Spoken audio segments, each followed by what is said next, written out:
कि नहाते वक्त हमें पेशाब क्यों आती है। क्या ये हमारे शरीर की कोई कमजोरी है? क्या ये किसी बीमारी का संकेत है? या फिर ये दिमाग और शरीर के बीच गहरे रिश्ते की तरफ इशारा करता है? बस सोचो, अगर ये सिर्फ शरीर का एक सामान्य काम होता तो हर कोई इसे इतना गहराई से क्यों महसूस करता। नहाना सिर्फ साफ सफाई, अगर ये सिर्फ शरीर का एक सामान्य काम होता तो हर कोई इसे इतना गहराई से क्यों महसूस करता। नहाना सिर्फ साफ सफाई का मामला नहीं है। नहाना एक ऐसा प्रक्रिया है जिसमें शरीर, दिमाग और आपकी पूरी चेतना जुड़ी होती है। पानी, जिसे सबसे पवित्र तत्व माना जाता है, सिर्फ आपके शरीर को नहीं धोता बल्कि आपके अंदर जमा थकान, तनाव और दबाव को भी धो देता है। और जैसे जैसे शरीर हल्का हो जाता है, उसका दबाव पेशाब के रूप में बाहर निकलता है। लेकिन ये तो बस सतह की बात है।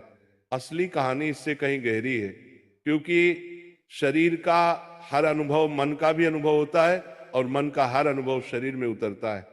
तो जब आप नहाते हैं, ये सिर्फ एक जैविक प्रक्रिया नहीं है, ये आपके मन और शरीर के बीच एक बातचीत है। अब सोचो, जब पानी तुम्हारे शरीर को छूता है तो क्या होता है। तुम्हारी त्वचा के हर रोम छिद्र में हलचल मच जाती है, तंत्र का तंत्र सक्रिय हो जाता है। ठंडक या गर्म पानी का एहसास दिमाग को ये बताता है कि शरीर को कुछ छोड़ने की जरूरत है, और उसका पहला तरीका पेशाब करना होता है। लेकिन ये पूरी सच्चाई नहीं है, क्योंकि अगर ये सिर्फ ठंडे पानी का असर होता तो फिर जब हम गर्म पानी से नहाते हैं तो ये क्यों होता।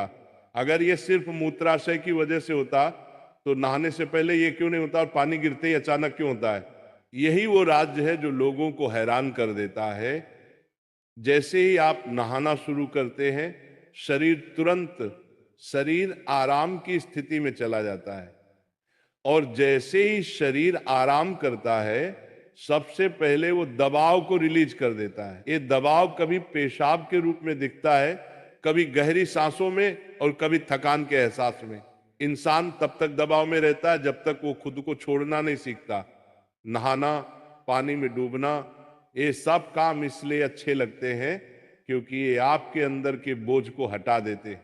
बस याद करो कि कभी गर्मी में जब तुम ठंडे पानी से नहाने बैठते हो तो पहला छींटा ही पूरा शरीर एक झटका महसूस करता है। उस झटके में शरीर कुछ देर के लिए नियंत्रण खो बैठता है, और नियंत्रण खोने से इच्छा पैदा होती है। अब आप सोचेंगे कि क्या ये हर किसी के साथ होता है। हाँ, लगभग हर किसी ने कभी न कभी इसे महसूस किया होता है। लेकिन फर्क ये है कि कुछ लोग इसे सामान्य समझकर भूल जाते हैं, और कुछ इसके पीछे छुपे राज की तलाश शुरू कर देते हैं। और जो तलाश शुरू करता है वो जिंदगी के असली ज्ञान के करीब पहुंच जाता है। क्योंकि यहाँ एक नाजुक बात छुपी है। पानी और पेशाब दोनों एक ही तत्व से बने होते हैं। जब जब पानी बाहर से शरीर को छूता है तो शरीर के अंदर पानी का तत्व भी प्रतिक्रिया करता है। यही प्रकृति का संतुलन है। ये एक अनुनाद है। शरीर और प्रकृति के बीच रिश्ता आईने जैसा होता है। जो कुछ बाहर होता है वो अंदर भी परिलक्षित होता है। तो जब बाहर का पानी तुम्हारे शरीर से मिलता है तो अंदर का पानी यानी पेशाब भी बाहर आने को बेचैन हो जाता है।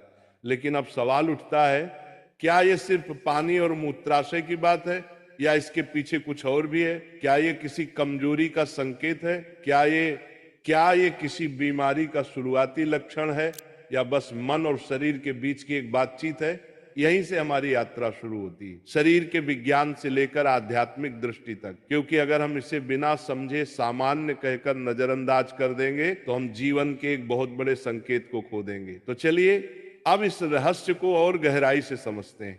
हर बार जब तुम कुछ छोड़ते हो, कुछ रिहा करते हो, तो वो तुम्हारे बोझ से आजादी देता है। लेकिन ध्यान रखना, ये सफर आसान नहीं होगा, क्योंकि जो दिखता है वो सच नहीं होता, और जो नहीं दिखता वो गहरा सच होता है। लेकिन सवाल यह है कि ऐसा क्यों होता है कि कुछ लोग इसे ज्यादा महसूस करते हैं और कुछ कम। यहां मनोविज्ञान की भूमिका आती है। मनोविज्ञान कहता है कि हमारा मन और शरीर गहराई से जुड़े होते हैं। जैसे ही मन आराम करता है, शरीर भी रिलीज होना चाहता है। इसे कैथारसिस कहते हैं। सोचो, जब तुम रोते हो तो कैसा महसूस करते हो? पहले तो भारीपन होता है, लेकिन रोने के बाद हल्कापन महसूस होता है। बिल्कुल ऐसा ही होता है। पेशाब आने में भी ऐसा होता है। ये एक तरह की साफ सफाई है, और नहाना भी ऐसी ही एक प्रक्रिया है जो आराम और तरोताजगी दोनों को जगाती है। इंसान लगातार दबावों के नीचे रहता है। तनाव, इच्छाएं, डर, गुस्सा, चाहत, ये सब अंदर जमा रहते हैं। जब आप नहाते हैं तो पानी सिर्फ शरीर को नहीं धोता, ये आपके दबावों को भी पिघलाता है। और जैसे ही दबाव कम होता है, शरीर से छोटे छोटे रिहाई के संकेत पहले निकलते हैं। मतलब पेशाब आने की इच्छा सिर्फ जैविक नहीं है, बल्कि मनोवैज्ञानिक भी है।